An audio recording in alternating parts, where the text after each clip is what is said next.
Assalamualaikum warahmatullahi wabarakatuh. Bismillahirrahmanirrahim. Alhamdulillahi rabbil alamin wa bihi nasta'in ala umur dunya waddin. Nastaghfiruhu wa nastahdihi wa natubu ilaihi wa natawakkalu alaihi.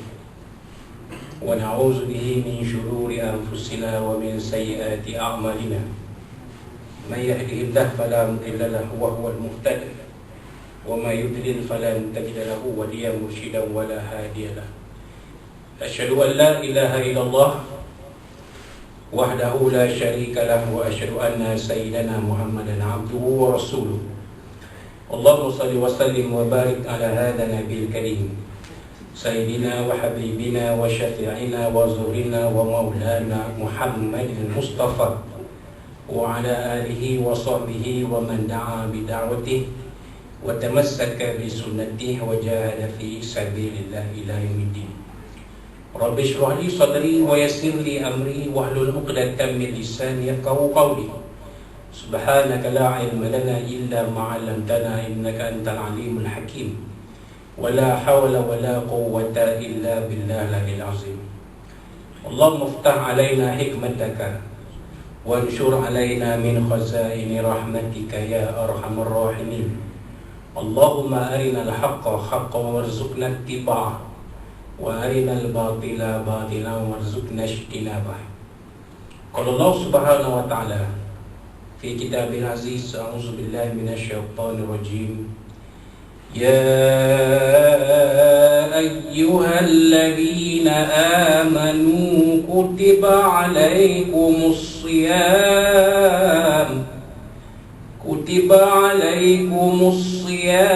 كما كتب على الذين من قبلكم لعلكم تتقون. صدق الله العظيم. وقال الله سبحانه وتعالى في القرآن المجيد أعوذ بالله من الشيطان الرجيم شهر رمضان الذي أنزل فيه القرآن هدى للناس وبينات من الهدى والفرقان. صدق الله العظيم. وقال الله سبحانه وتعالى في القرآن المجيد أعوذ بالله من الشيطان الرجيم بسم الله الرحمن الرحيم إنا أنزلناه في ليلة القدر وما أدراك ما ليلة القدر ليلة القدر خير من ألف شهر تنزل الملائكة والروح فيها بإذن ربهم من كل أمر سلام هي حتى مطلع الفجر. صدق الله العظيم. وقال نبينا سيدنا محمد صلى الله عليه وآله وسلم كان رمضان أوله رحمة وأوسطه مغفرة وآخره عتق من النار أو كما قال صدق رسول الله صلى الله عليه وسلم. وقال حبيبنا سيدنا محمد صلوات الله وسلامه عليه وعلى آله وصحبه أفضل الصدقة في رمضان أو كما قال صدق رسول الله صلى الله عليه وسلم. وقال حبيبنا سيدنا محمد صلوات الله وسلامه عليه وعلى آله وصحبه من قام ليلة القدر إيمانا واحتسابا غفر له ما تقدم من ذنبه أو كما قال صدق رسول الله صلى الله عليه وسلم. Yang berusaha Tuan Imam kita, Syekh Izri kita, tuan-tuan, puan-puan muslim-muslimat sekalian rahimakumullah. Amma ba'd. Alhamdulillah pada malam ini, malam Rabu 18 Ramadan 1443 Hijriah bersamaan 19 April 2020 Mesir, kita panjatkan segala puji dan syukur kepada Allah SWT. Kita telah menyempurnakan puasa pada siang tadi, hari ke-17 Ramadan, hari diturunkan Al-Quran, nuzul Al-Quran, hari berlakunya peristiwa peperangan Badar Al-Kubra, peristiwa yang sangat penting dalam sirah perjuangan Sayyidina Rasulullah sallallahu alaihi wasallam. yang mana menjadi titik tolak kepada berkembang perjuangan Nabi SAW. Dan kita sekarang masih berada dalam sepertiga Ramadan yang kedua, yang dinamakan sebagai maghfirah. Sepertiga pertama Ramadan adalah rahmat dari Allah Subhanahu Wa Taala yang kita rasakan pada tahun ini agak sedikit berbeza berbanding 2 tahun yang kebelakangan ini, kerana kita dah boleh berada dalam saf yang rapat, tidak ada lagi penjarakan. Alhamdulillah, saya perhatikan tadi solat tarawih pun ada dalam 4 saf lebih kurang, 4 atau 5 saf gitu. Alhamdulillah, alhamdulillah. Itu kalau penjarakan belakang tu ramai. Jadi apa yang kita lihat sangat memberasakan itu adalah rahmat dari Allah Subhanahu Wa Taala. Dan sepertiga yang kedua Ramadan ni Nabi SAW sebut sebagai maghfirah, iaitu keampunan dari Allah Subhanahu Wa Taala. Kenapa tuan-tuan disebut maghfirah, keampunan dari Allah Subhanahu Wa Taala? Kerana ibadah puasa kita sebagai orang awam ni, sebagai manusia biasa ni, pastinya ada kekurangan dan kelemahan di mana-mana. Walaupun kita memang niat puasa itu nawaitu sawmadin an adai fardhi syahri ramadhan hajsati lillahi ta'ala, walaupun kita berniat puasa itu pada besok harinya, kalau malam pertama kita baca 2 niat puasa esok hari dan niat sebulan Ramadan, nawaitu sawma syahri ramadhan kullihi lillahi ta'ala, ujung ni mesti lillahi ta'ala, kerana Allah Subhanahu Wa Ta'ala. Tetapi daripada puasa kita pastinya ada kekurangan dan kelemahan di mana-mana. Kadang-kadang kita dalam tak sedar kita melakukan perkara-perkara yang boleh mengurangkan pahala puasa kita. Mungkin fizikal kita berpuasa. Kita berpuasa dari makan.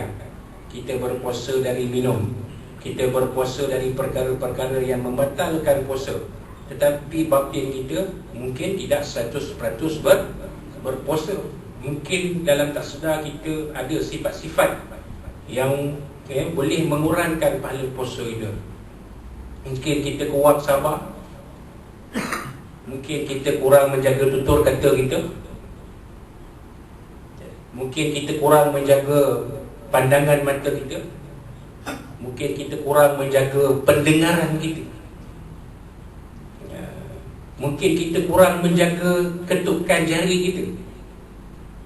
Boleh faham tuan-tuan, ketukan jari ke handphone tu lah, WhatsApp ke, Facebook ke, Instagram ke, YouTube ke, TikTok ke. Kerana TikTok kan, TikTok kan macam-macam lah sekali media sosial kan. Apa yang ditulis tu mungkin boleh mengurangkan pahala puasa kita. Jadi dalam tak sedar kita melakukan perkara-perkara yang boleh mengurangkan pahala puasa kita. Maka sepertiga yang kedua inilah kita mengharapkan Allah SWT mengampuni segala kekurangan yang ada dalam puasa kita. Tetapi ianya tidak bermakna tanpa kita memperbanyakkan lagi ibadah. Pada sepertiga kedua Ramadan ni, sepertiga pertama kita dah kickstart atau kita dah mula dah. Solat tarawihnya, bacaan Al-Qurannya, selawatnya, zikirnya kan. Habis witir, ya Latifu ya Kafi ya Hafizu ya Syafi. Habis solat kita, solat tu komunikasi kita dengan Allah Ta'ala. Habis solat ada lagi kita memuja Allah SWT, ya Latu, semua nama Allah. Kemudian kita tahlil la ilaha illallah. Ibadah kita tu dah ada dah, ibadah khusus kita tu dah cantik dah. Ada solatnya, ada selawatnya, ada zikirnya, ada Al-Qurannya. Alhamdulillah tuan imam kita berusaha sedaya upayanya untuk membawakan bacaan Al-Quran untuk tuan-tuan dalam solat tarawih. Saya suka kaedah macam ni sebab solat tarawih ni adalah makanan rohani kita dalam bulan Ramadan, dalam menghidupkan malam-malam Ramadan. Solat tarawih ni adalah makanan rohani kita. Kalau kita buka puasa tadi pun,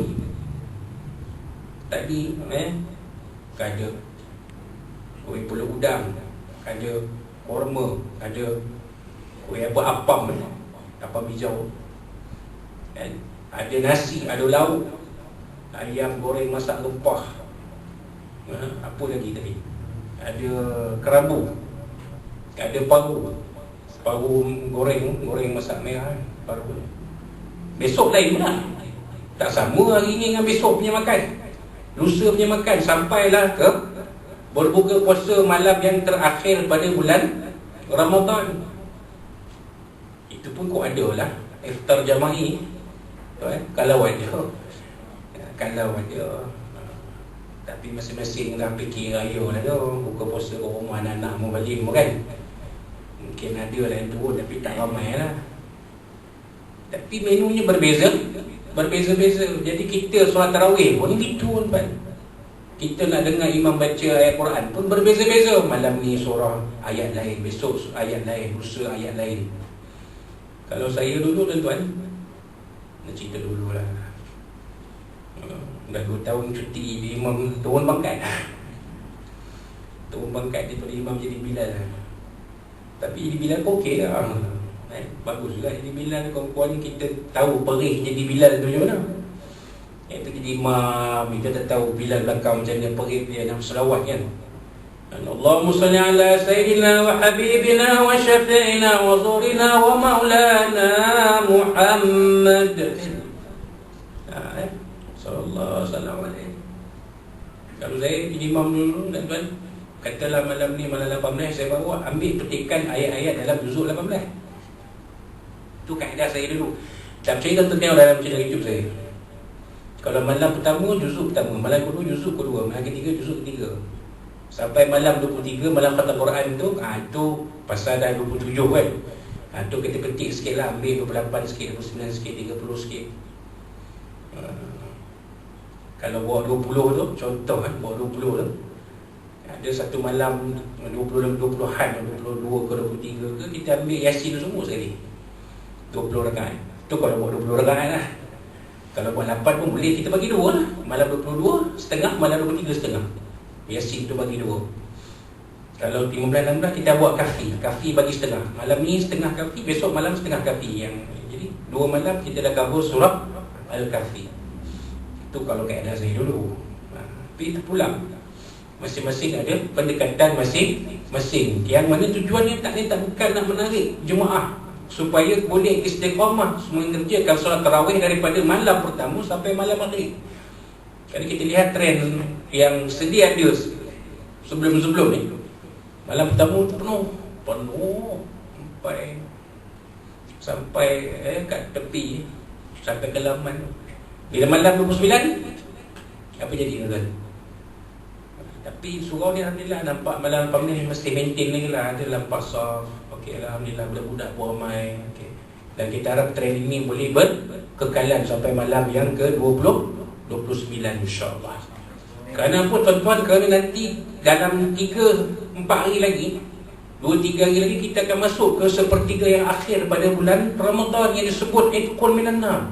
Wa akhiruhu itqun minan nar. Akhir seperti akhir bulan Ramadan itulah pelepasan dari api neraka. Kerana apa tuan-tuan? Kerana dalam 10 malam akhir ni akan ada satu malam yang Allah Ta'ala sebut di dalam Al-Quran, sesungguhnya kami menurunkan Al-Quran itu pada malam itu. Pada suatu setengah ulama mengatakan malam Lailatul Qadar itu satu malam je, iaitu pada malam 17 Ramadan malam tadi. Tapi itu sekadar pendapat, sebab tidak ada keterangan yang jelas di dalam Al-Quran maupun hadis Nabi SAW tentang bilakah berlakunya malam Lailatul Qadar. Itu tak ada. Cuma Nabi SAW berpesan kepada kita dalam satu dua hadis. Nabi SAW bersabda, antaranya Taharatul qadri fil ashr awakhir min Ramadan. Burulah kamu Lailatul Qadar itu pada 10 malam akhir Ramadan. Mana bermula malam 20, 21 tu kita dah start mula dah.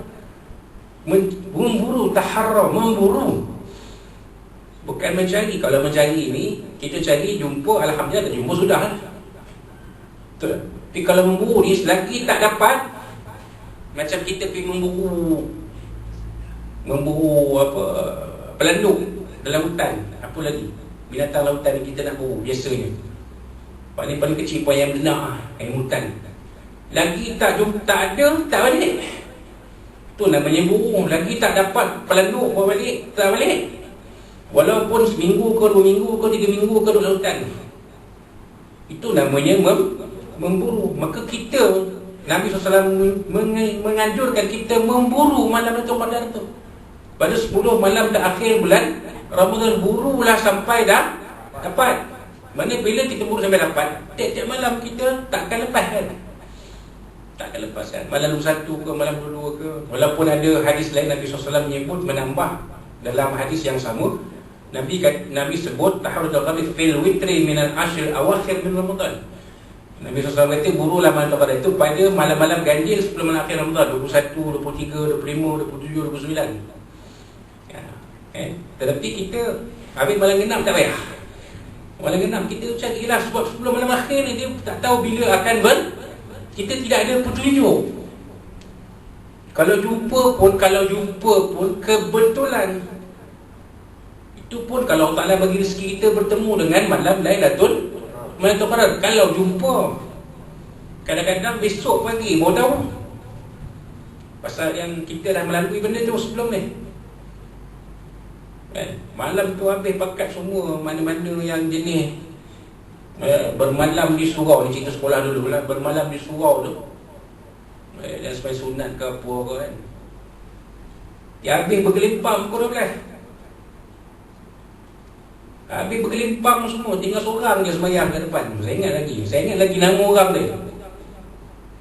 Orang yang semayang seorang ke depan tu, kita semua dah mata dah macam ni, terlentuk tidur. Allah Ta'ala tidurkan. Allah Ta'ala tidurkan sebenarnya. Sebab malam Lailatul Qadar ini, tidak semua orang yang diberi Allah Ta'ala kesempatan untuk bertemu dengan malam Lailatul Qadar ni. Ya. Mungkin kita tahu tapi tak sedar. Ni segar ni, tidur terus. Ingat lagi, hamba Allah tu semayang depan mayang.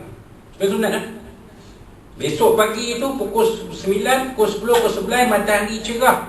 Langit cerah, matahari bersinar tapi tak panas sampai tengah hari. Allah Akbar. Mana tadi Lailatul Qadar tu? Itu sekali jumpa. Lama dah tu, 30 tahun dulu. 30 tahun dulu dia cerita. Ini dah 20 tak tahulah. Kita sama-sama doa kepada Allah SWT, mudah-mudahan kita diberi kesempatan.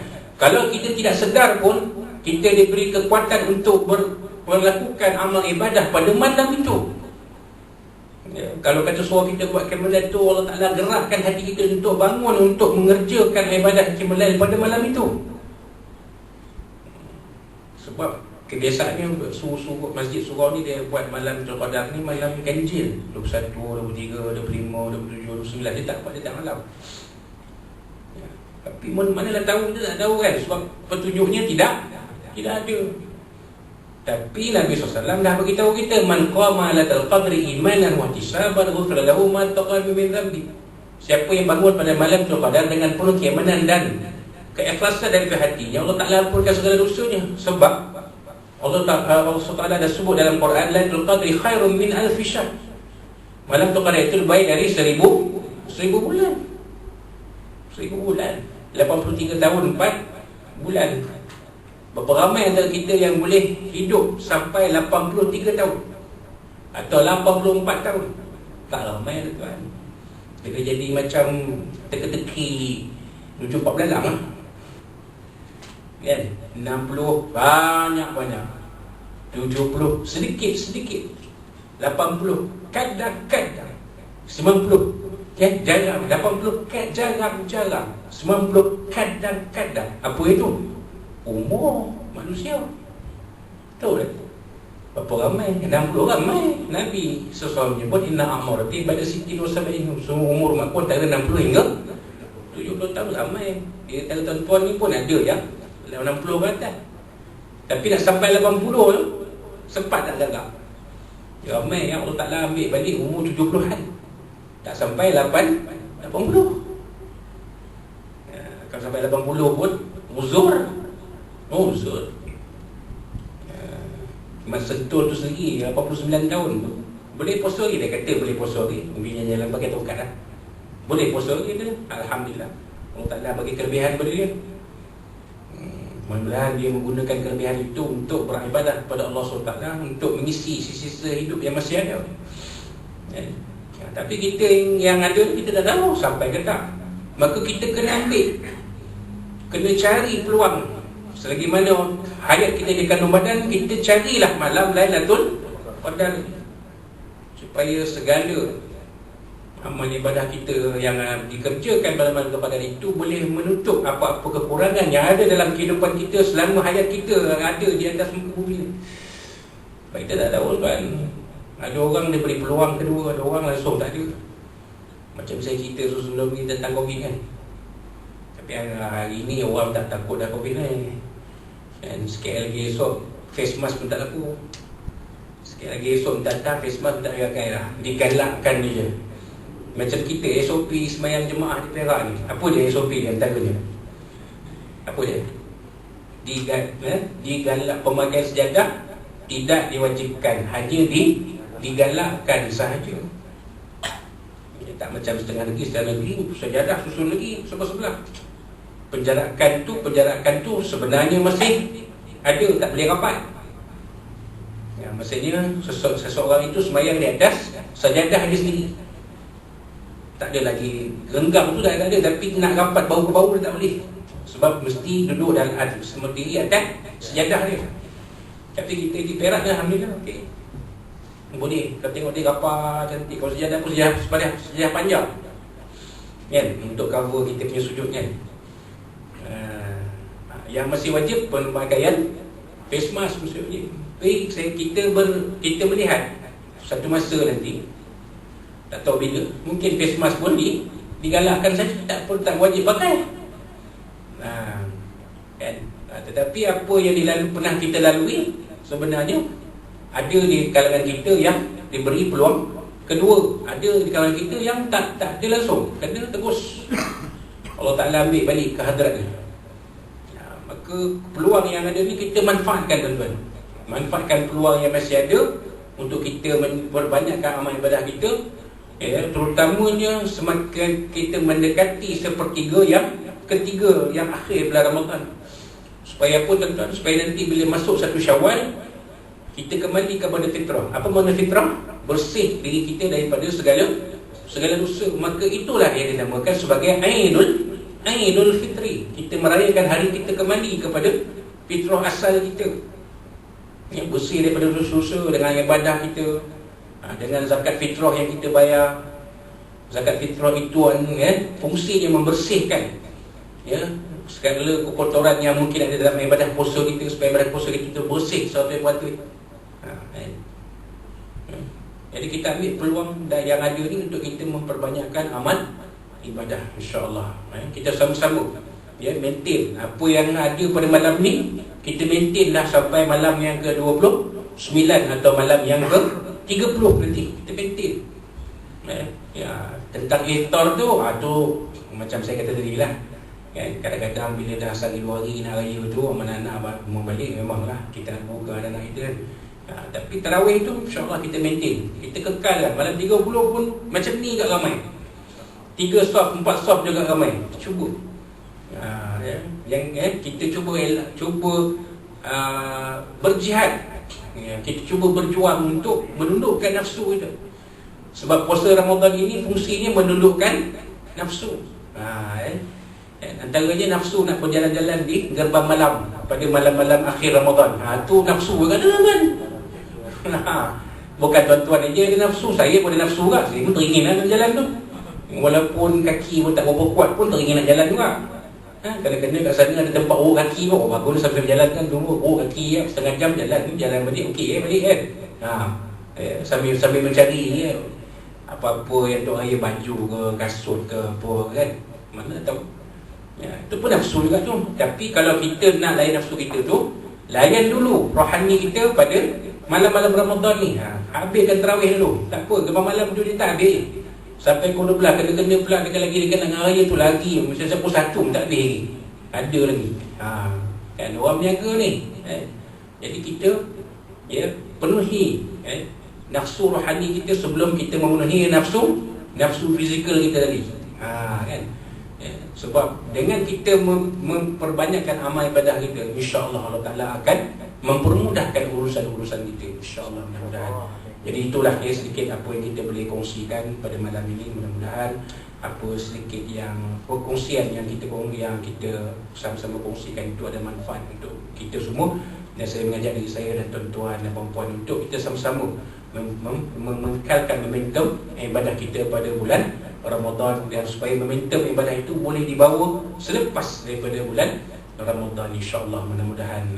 Jadi itulah dia, mudah-mudahan kita teruskan momentum ibadah kita dan kita bergerak untuk mencari malam Lailatul Qadar pada 10 malam yang akhir, insya-Allah. Mudah-mudahan kita nanti pada malam 1 Syawal kita akan kembali kepada fitrah kita yang bersih dari segala dosa-dosa, dan pahala kita, amal ibadah kita dilipat gandakan oleh Allah Subhanahu Wa Taala. Dan antara apa yang saya hampir lupa pesan ialah kita perbanyakkan sedekah pada bulan Ramadan. Iftar tu dah cantik tu. Mana kita perluaskan lagi sedekah kita. Kalau ada makanan yang lebih-lebih, jangan dibuang begitu saja. Kita kongsi-kongsikan dengan mereka yang memerlukan, dengan mereka yang golongan-golongan yang dikatakan sebagai asnaf. Kalau boleh kita cari satu hari di mana kita menyantuni golongan asnaf ni, memberi sumbangan yang ada, ajak mereka berbuka bersama kita, beriftar bersama kita, juga golongan-golongan seperti golongan mualaf, supaya kemeriahan Ramadan itu mereka rasai juga, insya-Allah. Jadi itulah sedikit apa yang kita boleh kongsikan, dan mudah-mudahan Allah SWT memberikan kita ruang dan peluang untuk memperbanyakkan amal ibadah seterusnya pada baki bulan Ramadan yang ada ini, dan mudah-mudahan Allah SWT mempertemukan kita dengan malam Lailatul Qadar, dan akhirnya sekali kita akan menyambut hari raya Aidil Fitri dengan penuh kegembiraan kerana kita kembali kepada fitrah asal kita pada malam 1 Syawal nanti, insya-Allah. Jadi saya dalam kesempatan ini ingin mengucap pada tuan-tuan, selamat meneruskan amal ibadah pada bulan Ramadan, selamat memburu malam Lailatul Qadar yang mudah-mudahan kita temui, dan selamat menyambut hari raya Aidil Fitri, maaf zahir dan batin, insya-Allah. Bertemu kita pada kesempatan yang lain. Wassalamualaikum warahmatullahi wabarakatuh. Wabillahi taufiq. Wassalamualaikum warahmatullahi wabarakatuh.